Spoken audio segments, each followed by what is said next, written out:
of San Diego, under the Coronado Bridge, lied a little piece of land. A little piece of land that the Chicano community of Logan Heights wanted to make into a park. A park where all the chavalitos could come and play in, so they wouldn't have to play in the street and get run over by a car. A park where all the viejitos could come in the tarde and just sit down and watch the sun go down. A park where all the familias could come and just get together on a Sunday afternoon and celebrate the spirit of life itself.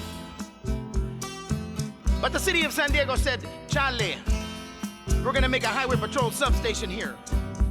So on April the 22nd, 1970, La Raza of Logan Heights and other Chicano communities got together and they walked on the land and they took it over with their picks and their shovels and they began to build their own park.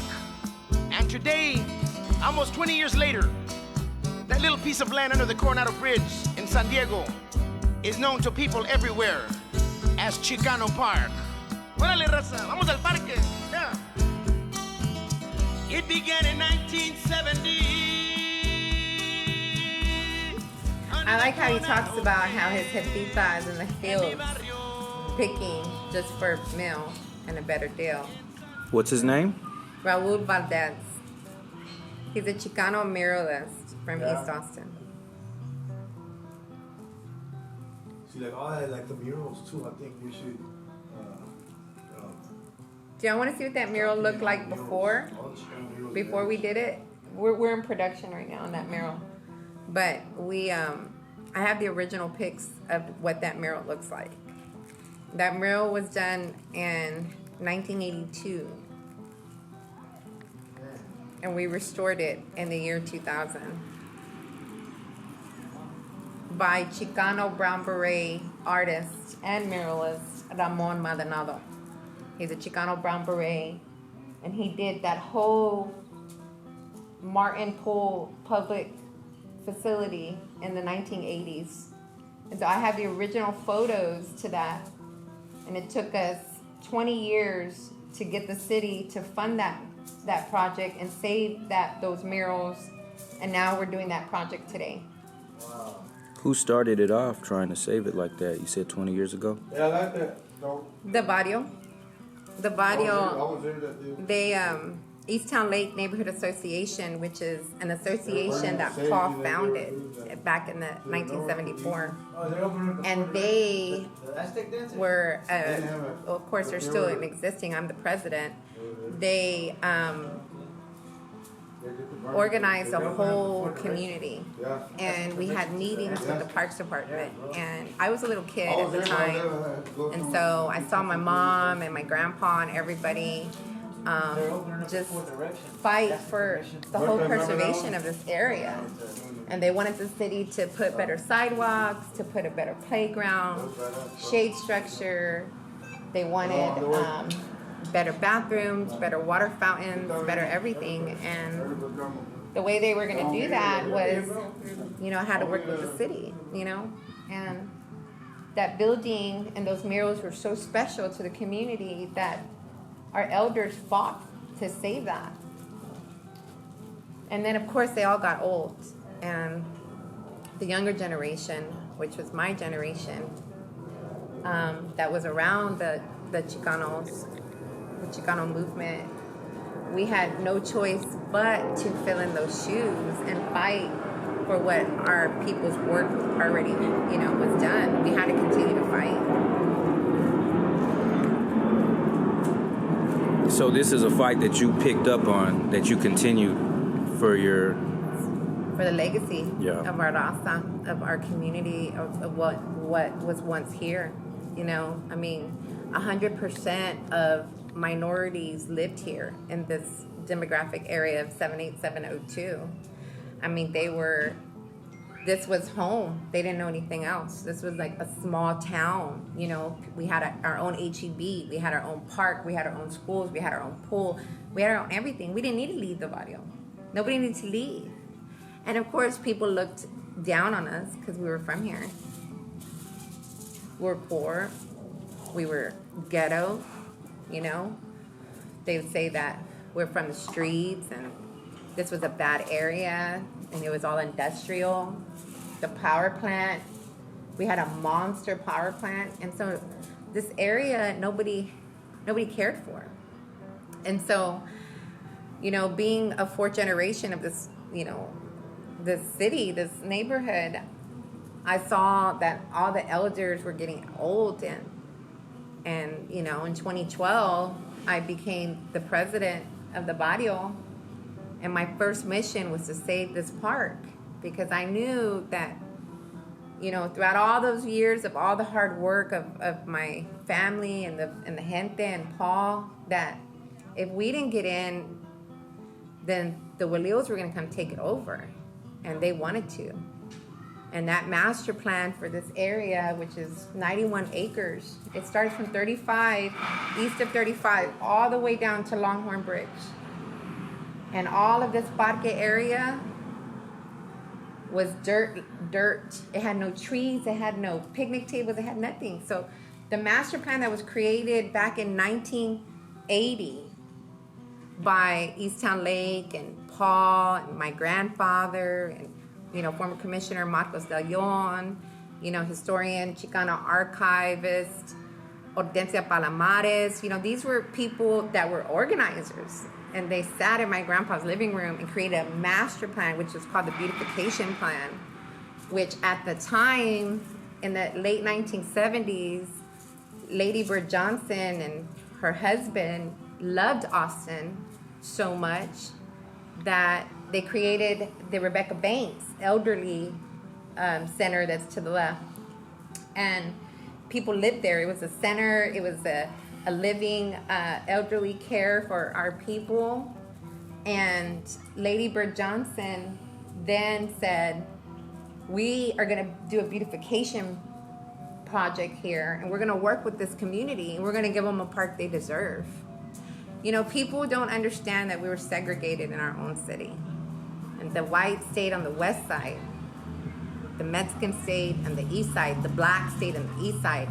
There were certain areas we weren't allowed to go. There were certain places we weren't, you know, allowed to see.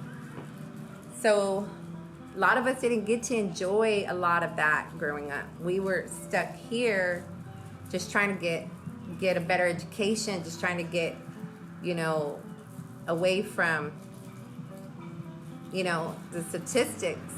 You know, the statistics in our generation, which were in the 1990s, we were all going to be dropouts, you know. We weren't even going to make it in high school. Our parents barely made it high school. And at the time, you know, this area was just gang infested. We had EGV, we had Bros, we had, you know, Latin Kings, you know. So every turf, every barrio had its own protection. And, you know, you look at that now, you're like, damn, you know, la gente was fighting each other. This area would be nothing but lowrider cars. And, you know, after we created all of this beautiful area, then in the 90s, it became an area where everybody hung out, but then we would have gun shootouts here. And we had rivals and gangs. And that's when the Brown Berets were like, hey, we ain't gonna allow these chavalons to do that. And they came in. Paul and Ramon and Bosco and all of them, they said, nah. We're not gonna have that happening. But it did stop. But the Brown Berets then after that, after the Brown Berets got older, it was like they couldn't function anymore because of their health or because of the leadership not being there. After Paul had his stroke and his brain aneurysm, it wasn't the same anymore. We didn't have no leader, you know? And the gente just was like, just trying to make it. People were trying to make it. People were trying to get out of the hood. People were just trying to get an education. People were just trying to buy a house. People were just trying to not die in the street. People were tired of going to prison. So East Austin has good stories, but they also have bad stories. And the park was always an area that everybody would come to meet and to hang out and bring your family.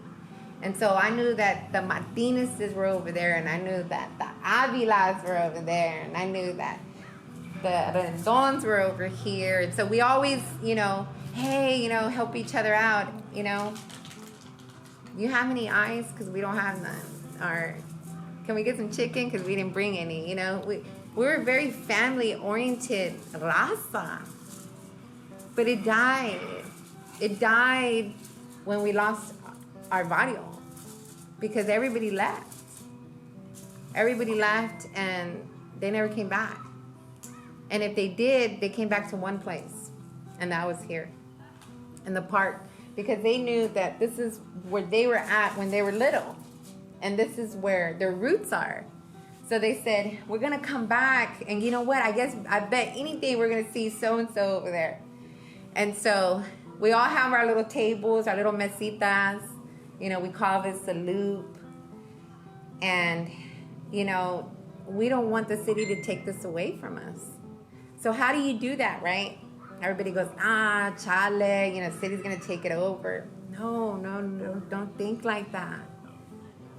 The city will not take it over if the people fight to save it. But you got to fight. You can't just be quiet and be at home or just, you know, complaining. We got to mobilize. That means that emails, showing up for protests, showing up for press conferences, you know, signing a petition, going out there and voting. There's so many ways that people don't understand that they can stay involved in. You don't have to show your face out there. If you're scared, we understand. You're oppressed. You have every reason to be scared. They put the fear in you. But when you have come back and forth from being drugged through the dirt, beaten by cops, doing whatever you've gone through, you learn not to fear anymore. But if you're scared, it's okay. I'm going to fight for you. But what I do want is I want your support. I want your blessings. I want you to say, I'm fighting for you. And that's how you're going to help the movement. And that's what I'm trying to teach my gente here in the barrio is it doesn't matter who's right or wrong. At the end of the day, we got to work together. And at the end of the day, there's a right way. You know, there's a right, a wrong, there's a truth, there's an answer. But we have to compromise to get that. And in order to do that, we can't work against each other. We can't fight each other. And I think that the Mexicanos right now, that's what they're doing. And so we have to break the cycle. And here at the Parque, this is our sacred land. And I have to make sure that it stays Chicano. And so what do you got to do? You got to bring back the art. You got to bring back Aslan. You got to bring it all out. Because you know what? I want people to come over here to those pillars and to all this area and see nothing but Chicano, our cultura, Mexicano, our indigenous people. I don't want to see anything else. And that's why the city didn't allow me to put it Chicano Park. I did. I put the application in 2007, but they said no because you can't name a public facility or any type of public entity under a type of ethics. Like it's an you know, to them, it's like, oh, it's a Mexican park and nobody go there. You know, you can't do that when it comes to city land and public land. It has to be equal. And so when they wanted to name it after a leader of the barrio and they put in a couple of white people, I was like, who are those people? So the barrio had a meeting and they did a big old town hall and they said, well, we want to name it after Señor Rendon. And he was alive at the time. And he already had retired as the president. He was the president of the association because Paul couldn't be the president. Paul had to be the leader of the Brown Berets. You can't hold two positions. Don't they have East Austin housing thing? Mm-hmm. So Grandpa was like, you know, I'm honored. And it took the barrio and it got done. And ever since then, it was, you know, my obligation to my elders and to Paul, who, you know, blood, sweat. He was beaten over there by 35. That's where they put the car. They put the car on fire. While they were putting the car on fire, And they had people, hundreds of people marchando all the way, Chicano. I have the pictures. It's in our history. Y'all can see it. You can pull it up in the laptop and see it right now. You can see, and guess who got beat? Women and men. But guess who's the damage got? Paul. And they beat him in the head. And that's the picture that I blew up there. Because I never want people to forget. Actually, I didn't bring that picture. I archived that picture in the museum because I just did a lucha exhibit in December. And he was honored. He got the legendary lucha award, and I gave him that.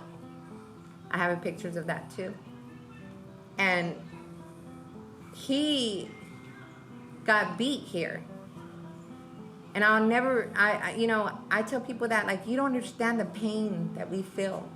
Like, we feel it. It hurts. Because he's our brother. You know? He's our canal. It could have been us. You know, at the time I wasn't born, but it could have been, my mom was pregnant. She said they kept her over here. My dad, they were putting cars that were broken and shutting down 35. And blowing up cars. At the same time, they had Brown Berets at council demanding Mayor Carol Keaton Strayhorn, to stop the boat races. They had Adela, Brown Beret Adela up there. They had Eli, Brown Beret Eli up there. They had Paul.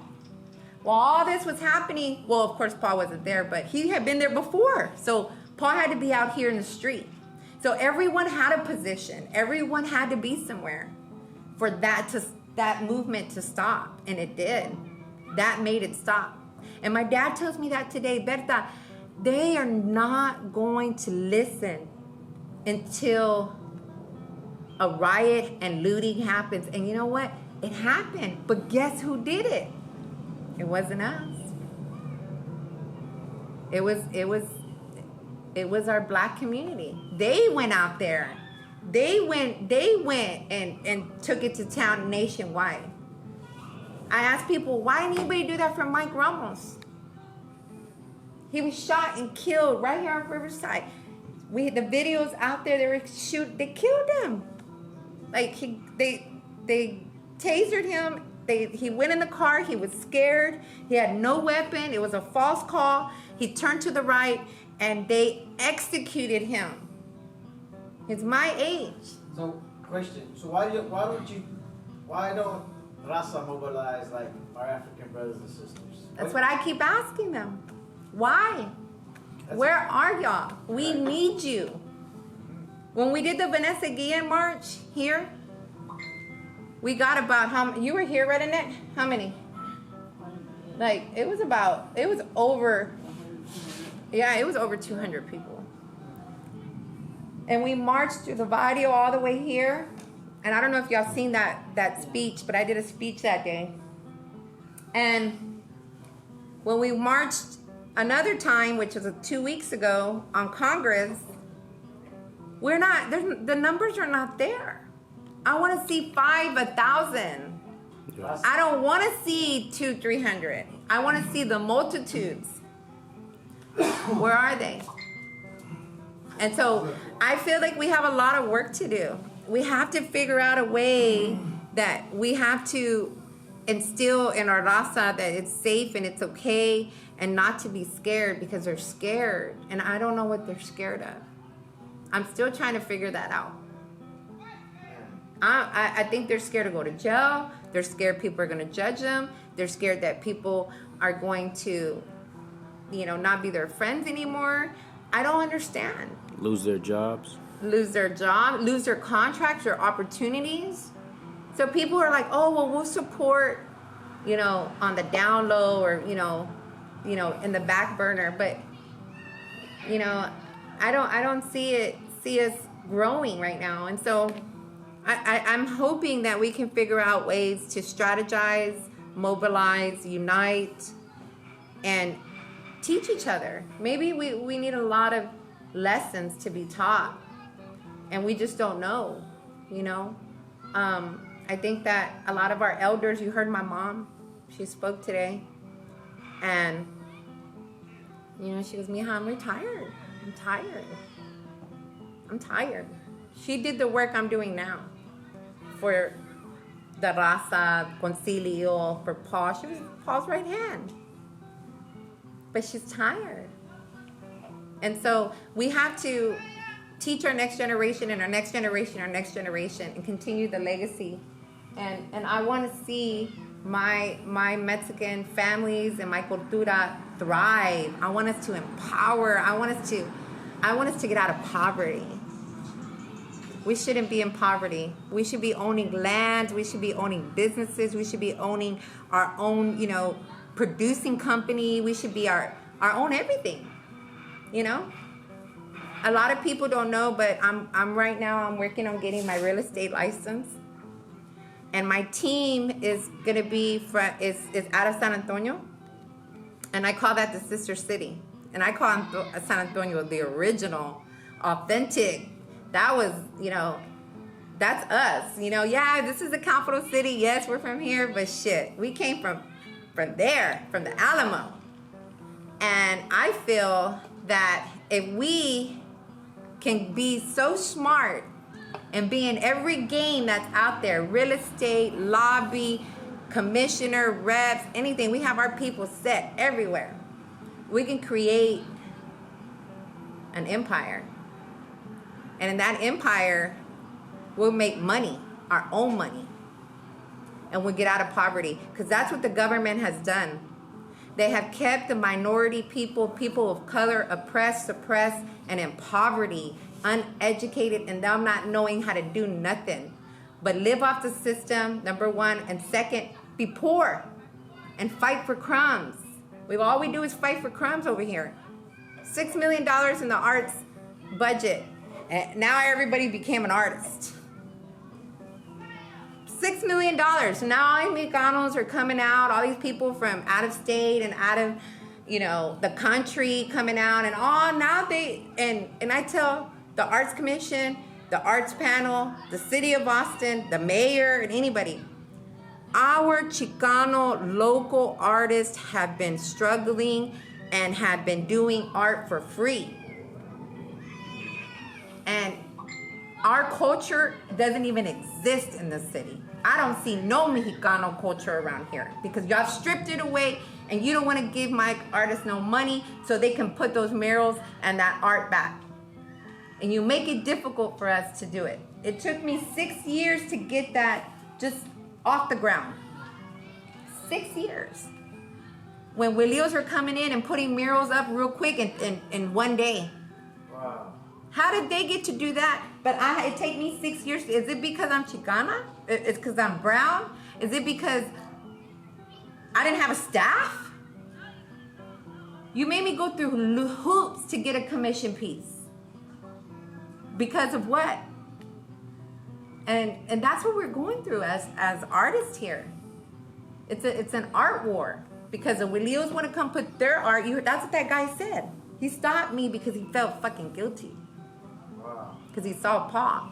And he went and he did 10 mosaic projects. Damn. And guess what? I recommended 6 Chicana leaders and they picked one. Wow. Which was Janie Rangel, Brown Beret from Beret. And you know what? I told him, and Diana Castaneda, she was an AIC teacher. But I looked at them and I'm like, next time, I want to be in the beginning of the project. Don't call me at the end. And those are the Willios that I got to deal with. So yeah, I'm, you know, one thing you'll know about me, I could play the game and I can smile and I can be as sweet as a cherry pie.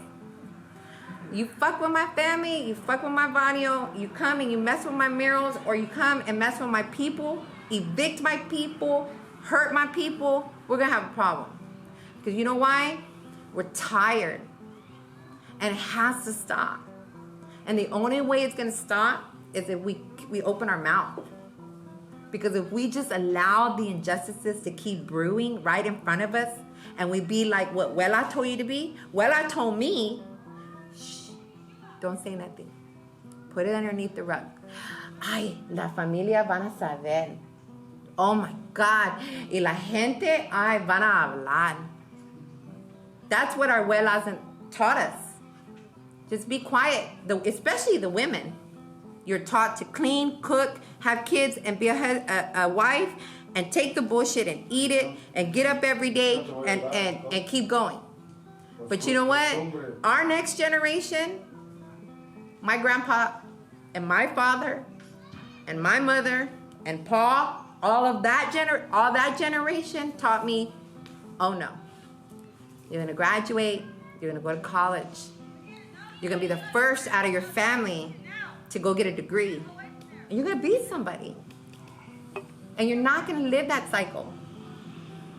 I didn't follow that path. I went through other paths before I got to this path. But it takes you to go through your own paths to become who you are, you know? What your testimony is who you are. That's who God has molded you to be. Like I tell everybody, I didn't know that I was around a Chicano movement, around legends and people that were so instrumental and important. I didn't know that until I was locked up. And I was sitting in a cell room doing a whole year.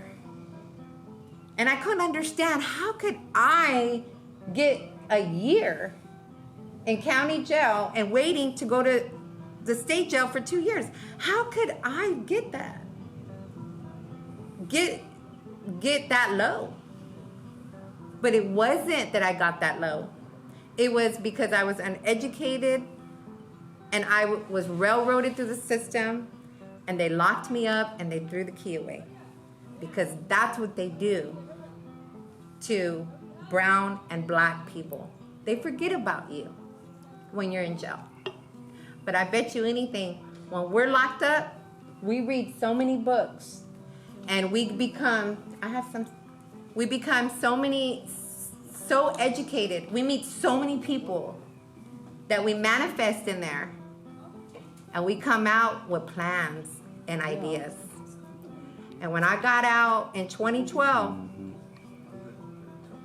and I remember Senator Gonzalo Barrientos, former Commissioner Richard Moya, former council member Johnny Trevino, consultant Andy Ramirez, all these real important people that have been in the game, we call it the brown machine in the city, came to me and said, we want you to be the next council member. I said, I just got out of jail. How are you going to cover that? Don't worry. We have enough money to pay for the campaign. We'll expunge your record. You'll be fine. I didn't understand that at the time. I didn't understand why these people wanted me to run for council. And then, of course, when you get in the game, in the politics game, you realize that they had to find someone from this generation to be the next political leader for East Austin. They needed somebody that was going to listen to them. They wanted somebody that they could easily persuade and manipulate and buy. And so I denied the offer, because I knew that those guys, those were my grandpa's friends. My grandpa was a business entrepreneur. And why do they want me to be that person up there? It didn't feel right. It didn't sound right. Because one, if I want to be council member, I fight to be council member. And I come out and say, I want to be council member. Nobody is going to put me as a council member, because I'm nobody's puppet. I had a predecessor. I had an ambassador. I had a godfather, and that was Paul Hernandez, and that was it. My grandfather is my backbone. Those are the two only men in power I need. I don't need to be ran by those guys. I didn't care if that was a former senator. I didn't care if you were the former mayor. I didn't care about that. Because what my job was to do was to do the work that my ancestors had paved the path for. And that's what I was going to do. So in 2012 to 2020, I've been doing that work. And nonstop. I've had to leave my children at times. I'm unmarried because of it. Nobody can be able to deal with my schedule and my life, I have to carry this torch that my elders have left for me and the obligations that I have to continue to do for this community. This is my destiny. This is my life. And like I tell my children and everybody, you all have the opportunities to leave and to venture out to the world and move and do all kinds of stuff. But my destiny and my life is this barrio, and this is where I'm going to die. And so we're going to continue to keep doing the work, like I said, that Easttown Lake has been doing since the 1970s, and we've done a lot. We received $2 million of capital improvements in 2017. I was a part of the budget working group. I allocated funds for all of this. And so we have a new playscape. We have a shade structure over the pool. We're getting a new mural restoration. I've added better tables, water fountains, sidewalks. But again, I want my gente to be able to utilize this and benefit it. And so it's really, really hard to get that across sometimes to my gente, is that this is your pocket. So how I'm gonna do that is I do lowrider shows. And we do the last of it's called Chicano Park Takeover. Every end of the month, all the lowriders and families come out here. Oh, man, that's cool. And so we just did a Kalunga car show. We're fixing to do our second annual Christmas in the Barrio. We give out gifts to needy kids out here. We bring out all the lowrider cars, give out hot chocolate, cookies. So we do a lot. And I just do it for my community and for my raza and for the generations and my children too, My children, they're so thankful. They're like, Mom, thank you for doing this, So as they've gotten older, they've realized what my job is and how I can sit out here all day until it gets dark. And that's the beauty of living right here by the park, where you get to walk here to the water. So that's the story of Chicano Park and how we're going to continue Paul's legacy. 300 trees were planted here. All these trees were planted here from that beautification project, from that master plan. And you know what? The city honored the master plan and named it after my grandfather.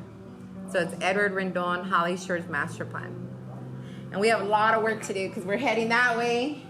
And before y'all leave, I want y'all to go see the For La Raza mural. I have another mural that's right down that, if you go all the way down, there's a huge mural. Robert did the mural. It was me, Robert, Tanner, Oscar. And there's a little fabrication that talks about the history of For La Raza mural. Wow. So we did the Loteria mural on Cesar Chavez. Before y'all go out, look at Loteria mural. It's on Cesar Chavez right here. It's a big mural. We did the Vihen, which is in this little restaurant over there. So we're gonna be doing more murals. We're gonna be bringing a lot of art back. So thank y'all, Brown Berets, for being here today and, sharing all that, with us. We're able to share with y'all too, our history and our lucha, I call it. And in the next 2 more years, I'm gonna do La Lucha Sigue exhibit award ceremony. I'll invite y'all to that. It's huge. And then I'm gonna plan to do an exhibit for Paul too, for the Brown Berets. And so we can include some of the other cities in Texas. Wow, Yeah, so the MAC is right there. Always remember, right here on Holly, Mexican American Culture Center. We have the MAC. We have it all. That's why I won't leave. Now y'all know. Thank you for all that. Thank you. Appreciate that.